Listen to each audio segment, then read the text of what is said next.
Aujourd'hui, je m'adresse aux chefs d'entreprise, aux dirigeants d'entreprise, aux CEO, aux managers, aux directeurs, à toutes ces personnes-là qui conduisent à la destinée d'une entreprise privée.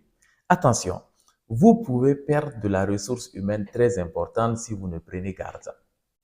Il faut savoir que dans votre entreprise, dans votre direction, les hommes que vous managez ne sont pas les mêmes. Il faut savoir donc prendre chacun selon qui il est, qu'est-ce qu'il a comme bagage, qu'est-ce qu'il a comme façon de fonctionner, qu'est-ce qu'il apporte, ainsi de suite, pour pouvoir donc tirer le meilleur de chacun, cela d'une part, mais aussi pouvoir conserver les ressources les plus importantes pour votre entreprise.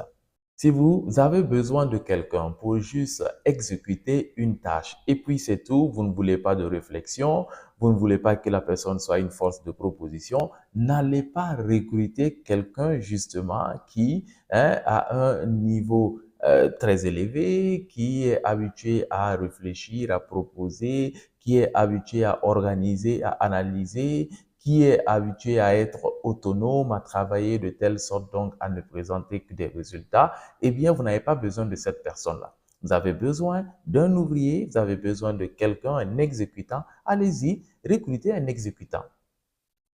Donc, au moment de l'entretien, n'allez pas chercher celui-là qui a une grande capacité de réflexion. Non, parce que vous allez vous tirer une balle dans le pied. Mais à contrario, si vous recrutez quelqu'un qui a de l'esprit, qui a de l'imagination, qui a de la culture, quelqu'un qui est à l'aise, qui est assez autonome, quelqu'un de bien réfléchi, bien posé, bien motivé, eh bien, il faut faire attention à ne pas le confondre avec l'ouvrier.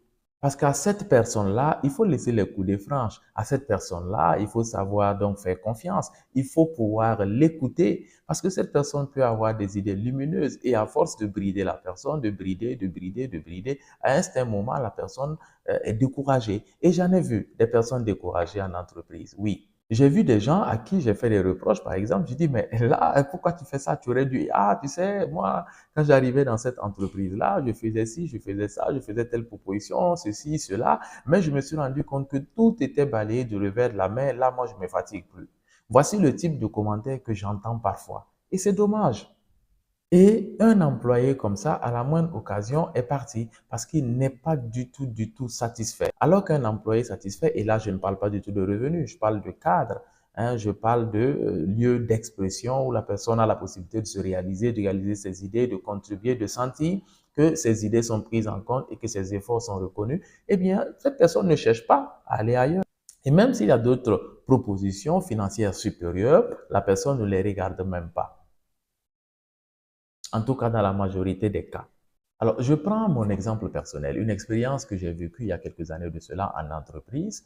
Eh bien, j'y étais et puis j'occupais un poste de responsabilité. J'étais promu à un plus haut poste de responsabilité pour couvrir un certain nombre d'opérations en Afrique. Et puis, patatras, un beau jour, il y a quelqu'un d'autre qui est venu, une autre personne, voilà, d'une autre contrée, voilà, je vais dire ça comme ça, pour rester dans le politiquement correct. En tout cas, c'est pas un Burkinabé, c'est pas un Africain d'ailleurs, qui est venu d'une autre contrée, qui était donc là pour superviser tout ce travail-là.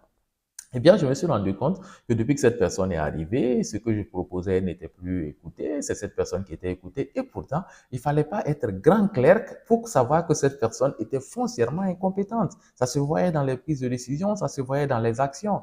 Et ça n'a pas loupé. Eh bien, les résultats, ça sont suivis, fort désastreux. Et en réunion, le manager qui me demande, alors, qu'est-ce qui s'est passé? J'ai dit non, hein, c'est pas à moi qu'il faut demander. C'est à cette personne-là qu'il faut demander. Et puis ça s'est très mal terminé. Voilà, j'ai exposé les faits et depuis que cette personne est arrivée, on ne m'écoute plus. Pourtant, j'avais de bons résultats avant que cette personne n'arrive. C'est parce que depuis lors, il y a des choses qui ont changé qu'on a ces résultats catastrophiques-là. Et puis, ça n'a pas loupé. Très vite, donc, j'ai eu une autre proposition. Je suis parti. Et tenez-vous bien, c'est à ce moment-là que j'ai compris que j'avais beaucoup de valeur. Et oui, c'est là que les coups de fil ont commencé, les appels, ça, il faut revenir, on va te doubler, on va t'augmenter, tu vas faire ci, voilà, tu vas couvrir tel et tel et tel pays, hein, les voyages et tout ça. J'ai dit non, je reviens plus, je reviens plus, je reviens plus, c'est fini.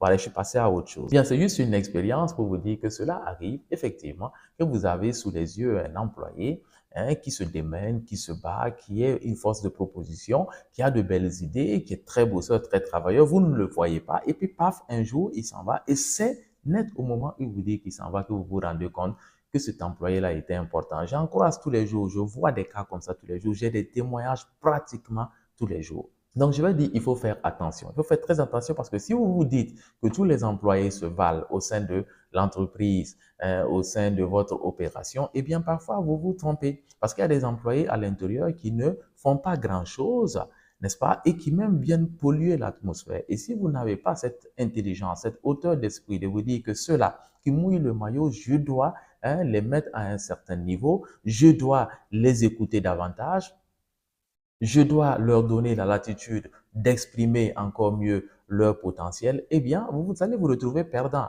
C'est vrai que nul n'est irremplaçable, mais j'aime à dire, il faut travailler à être difficile à remplacer. C'est ce que je dis à tous mes collaborateurs, c'est ce que je dis à tous les stagiaires que je reçois. La première chose, la première leçon que je leur donne, c'est de tout faire pour être difficile à remplacer. Et vous avez des employés qui sont, il faut se le dire, très difficiles à remplacer. Parfois, vous avez un employé qui est une mine d'or de compétences, mais vous ne vous rendez pas compte parce que vous n'êtes pas assez à l'écoute. Alors aujourd'hui, mon message, c'est pour vous, les managers, les CEO, les directeurs, les PDG, les fondateurs. Eh bien, il faut savoir faire la part des choses. Il faut différencier vos employés, savoir comment vous comporter avec chacun d'entre eux et surtout les ressources rares, les compétents et volontaires, ceux-là qui se battent, qui mouillent le maillot, qui en ont dans la tête et qui en ont dans le cœur. Eh bien, il faut savoir leur faire la place, il faut savoir les valoriser et vous verrez que la vie est belle et le monde merveilleux. À très bientôt. Ciao, bye bye.